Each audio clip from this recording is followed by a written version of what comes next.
Hey, what's going on, everybody? I've got my third Domination match here for you. My name is Mission Creep. Thank you so much for rating whatever you guys think the videos deserve and leaving comments and subscribing. It all means a lot to me. I try and read every single comment and message I get, and in addition, I try and write back to everybody as well. So this is a domination game on Invasion. I think this is one of the best maps in the game. It's very intricate, it's very complex, and it suits for a lot of different play styles. Right now I'm telling my team that I'm just going to kind of hang around Alpha during this match because I've wanted to try something different lately. I've been playing around with a number of different roles in order to find kind of what role suits me best, and even more importantly, what role suits my team best in each particular game. And if I wasn't playing a defensive role, I definitely would not be using a light machine gun. I think light machine guns are kind of overshadowed by assault rifles, and in a way, they're almost obsolete, but I wouldn't go as far as saying that they are. They do have some added benefit, most notably the capacity. They all are high capacity weapons, meaning that you don't have to reload as often. They're also very strong, and their damage deviation is very small. And when I say damage deviation, I mean the maximum damage versus the minimum damage. For example, the RPD does 40-40 damage, as opposed to, say, an ACR, which does 30-20. So I know that slapping stopping power on this light machine gun in particular will give me, let's see, what is that?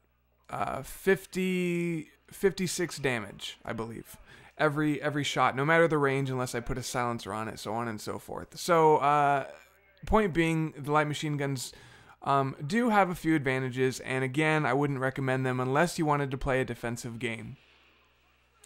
I also recommend putting sleight of hand on your light machine gun, sleight of hand pro, because, in times like this where I'm going after my opponents one after another, you're going to want to be able to reload fast, but just as importantly, you want to be able to bring your sights up to your shoulder as fast as you can. I'm sitting up on a roof, which is an advantageous position. You always want to have height advantage if you're playing a defensive role.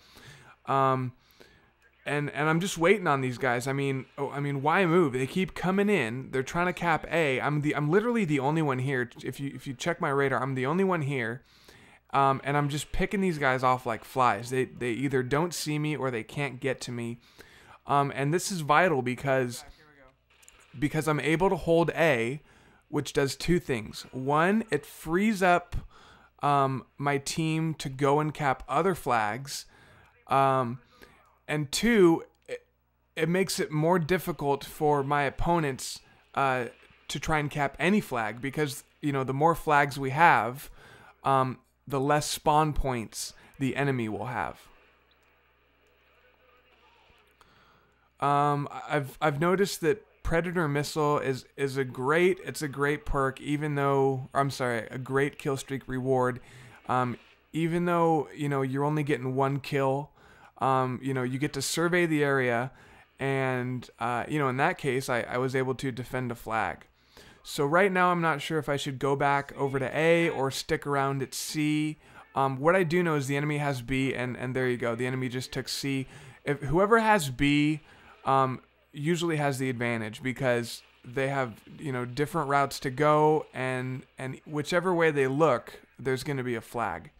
So what I try and do, what I always try and do is tell my team to let them have one flag, as long as it's not B. Give them A or C. That way, the game is more predictable, and you can anticipate what's going to happen. So right now I'm 16-6. I don't think I get any more deaths, but I think I more than double my kills. and I'll kind of walk you through what's going on in my head right now and what my tactic was. So my strategy, and you have to remember your strategy is your endpoint. That's your ultimate goal. What is it you're trying to do? And your tactic is how are you going to do that? What are you going to do to get you to finish your strategy or to meet that goal? So right now I want to get back to A. I see that it's captured by the opposing team, so I go up the ladder that is across from the capture point of A. That way I have an advantage over the enemy in that I have a height advantage, but also, you know, there's no way for them to tell if I'm really there or not. There's no indicator for them. There's no visual indicator. There's no audio indicator. So right now I think my brother is telling me he's over at B, and I've learned that this spot's good, but you can't get at anybody who's capping B. So I kind of have to rely on my teammates to kind of clean that area up. So right now I'm kind of feeling a groove. I hear somebody, so I cancel my reload. And for those of you who don't know how to cancel a reload, you just double tap Y or you double tap triangle on the PlayStation. And what that does is it switches out to your secondary, but then switches back and you cancel your reload. Normally when you're using a light machine gun, you don't want to reload until you're all the way at the end of the clip. Assault rifles are different. Usually with me, once my magazine has reached its halfway point, I'll run to cover and reload real quick. But with the light machine guns, you know, that's one of the main reasons you should be picking them is because of the high capacity, and you don't want to waste your time reloading. So right here, I can hear somebody, and then I get the skull and crossbones visual indicator, which tells me that somebody's in that room, or actually it tells me that one of my teammates just died over there. But obviously by implication, I can assume that somebody's in the room. So I'm just kind of floating in between these three choke points, right in the middle right there. Let's see, the east and west choke points. And I'm basically just trying to defend A and telling my teammates to go up the middle, try and cap B, and so on and so forth. So this is where it really gets good. I've got my Predator. I took somebody out. I just got my Harrier. I called my Harrier in. I think I get my Pave Low right here. And you know, I always stress to call in everything, because the more things you have up in the air, the more pressure is put on the opposing team. Right now I'm telling my team that, you know, just hold down everything. We got 2 flags. Let them have the other one, and we'll win this match. And it's very close right now. It's 158 to 151. They can easily change the momentum of the game, you know, by capping one of the flags. And that's why I think it's so vital to make sure you have a defending player at one of the flags, you know, the role that I'm playing right now. Because although it's difficult to gauge how well a defensive player is, you know, in comparison to an offensive player, nonetheless, it's crucial. It's important. It helps wins games. It helps to win games. I'm sorry. So I'm still just kind of running back and forth, looking for people trying to sneak up on A. I think my Pave Low is still up, and my Harrier was either shot down or has finished its run. But as you can see, this is where we kind of, you know, take the lead and keep it and really run with it. This is also a point where I'm starting to get pretty bored, and I'm I'm just wishing that people would just start flooding through the gates towards me so I could, you know, do something.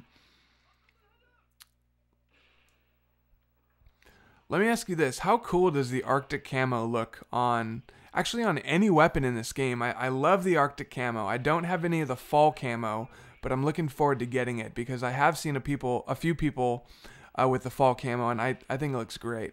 I really like it. Well, that about does it, guys. Thank you so much for watching. Rate, comment, subscribe, whatever you guys think it's worth. I'll try and put another video up today. Thanks a lot, guys. Take it easy.